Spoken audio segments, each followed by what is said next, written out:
Welcome to the Learning Pines YouTube. We hope this video helps.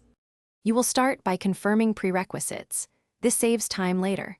Make sure you have an active Home Hub in the Apple Home app, Apple TV, HomePod, or iPad, because HomeKit needs a bridge to expose accessories. Once done, sign into the Alexa app on your phone and confirm the device is on the same Wi-Fi and Amazon account. If your smart devices are not HomeKit native, prepare a HomeKit Bridge product or install HomeBridge with the right plugins so they can appear in Home. Now you connect the systems. If using HomeBridge, install the HomeBridge Alexa plugin and add required entries to config.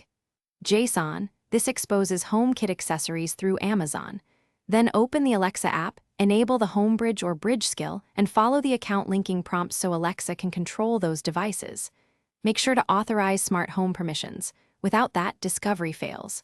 Once linked, tell Alexa to discover devices and adjust names. Short, distinct labels work best, so voice recognition is reliable.